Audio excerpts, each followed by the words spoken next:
Thank you. I give the floor an individual expert, Mr. Singh. Thank you, Mr. President. Your Excellencies, ladies and gentlemen, this August gathering has discussed much about international cooperation against terrorism, its links with other criminal activities in the context of work of UNODC. As the resident of a region which is witnessing state-sponsored terrorism of the worst kind for the last about 15 years, I want to bring to the notice of this August gathering that if immediate remedial steps are not taken by the international community to tackle terrorism in Jammu and Kashmir at the earliest, there is every possibility of a nuclear war between two nuclear nations, which critical situation I think does not exist anywhere in the world at the moment. We had already reached at the flashpoint twice in recent past where war was only hours away. Firstly, when Indian Parliament was attacked, and secondly, when families of the army men were killed in Jammu. It's not necessary that terrorists should possess weapons of mass destruction themselves. They can create situations where such weapons can be used, and all that is required by them is one or two major strikes. One such attempt by them was thwarted only about 2 months ago when they were planning to attack Indian Military Academy.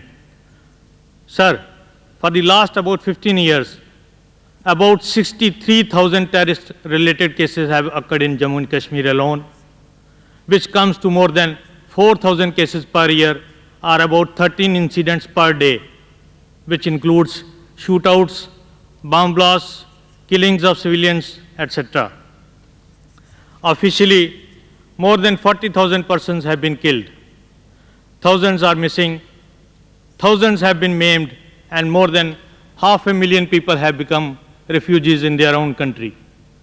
And effects of terrorism do not stop here only. Other forms of crime like money laundering, drug smuggling, illegal cutting of trees, which causes irreparable damage to ecology, and many other forms of crime have increased manifold.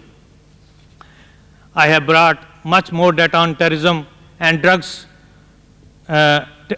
supply cases in my state, which I will be presenting in a different presentation on 24th April, which shows how the judicial system has become almost non-functional with only 2 to 3% conviction rate.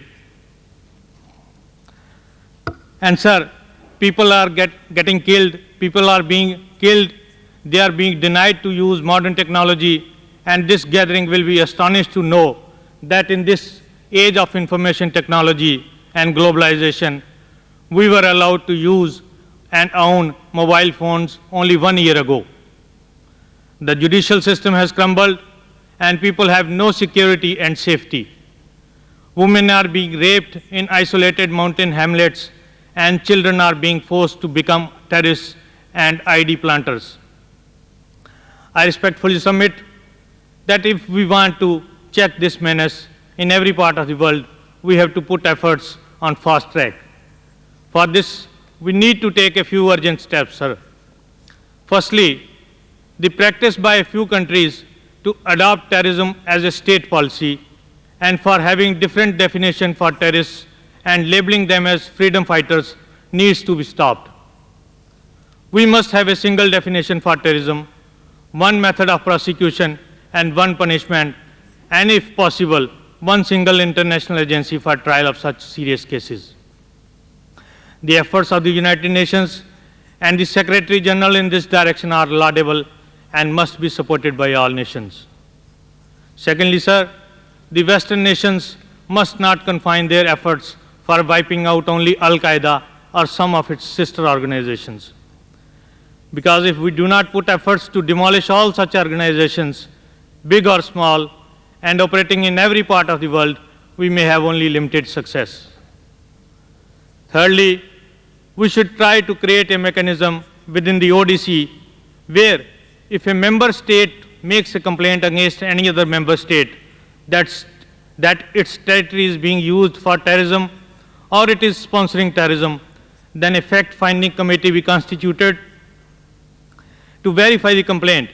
And after the report of this committee, if allegations stand proved, then the particular state should be given a specific time frame to dismantle the terrorist infrastructure. And on its failure to do so, sanctions should be imposed on that particular state.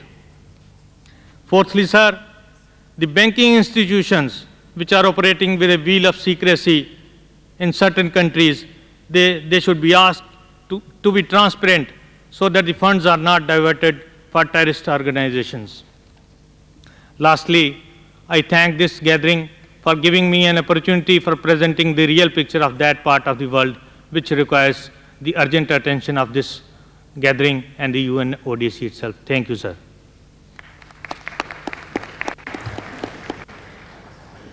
Thank you. We have no more speakers on the speakers list.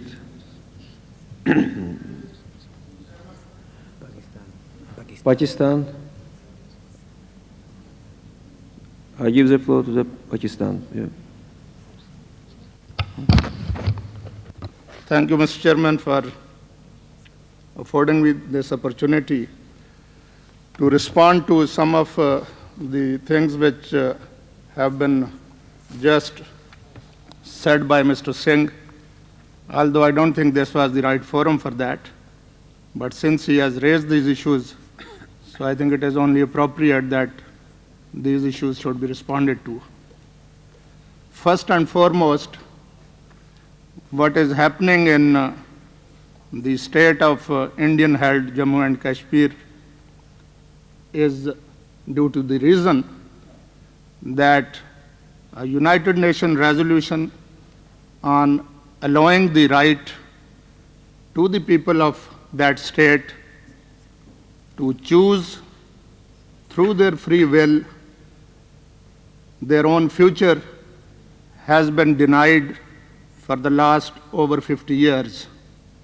So had this not happened, the issues which he has referred to, I think would never have happened.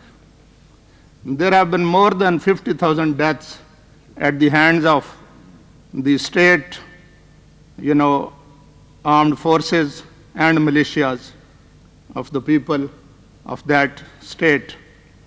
And all those who are buried in those graves, that is an ample proof of what is going on there.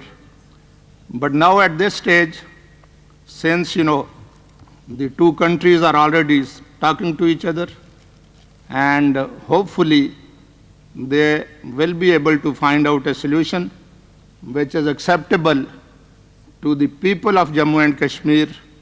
And whatever my good friend is saying, I think it would hopefully become a thing of the past. But I fully endorse his views that let there be, first of all, some committee, some independent committee which can find out the reasons why a UN resolution has not been implemented in the past 50 years. And countries who are not willing to obey such resolutions of this august body, although we are here, discussing different issues, they need to be disciplined. Mr. Chairman, I thank you for affording me this opportunity. Thanks.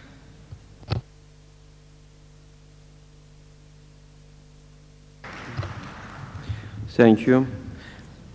Unless there are other speakers, I will give the floor to the Secretary for some announcements.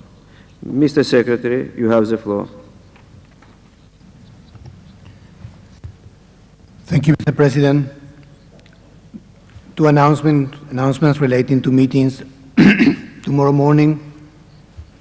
At 9 a.m., there will be a meeting of the African Group in Boardroom 1. And also at 9 a.m., there will be a meeting of the EU coordination in meeting room 3. Tomorrow, this meeting will continue the informal consultations that were started informally in a working group, those consultations will continue in this room tomorrow. Thank you, Mr. President. Thank you, Mr. Secretary. The meeting is adjourned. Have a nice afternoon.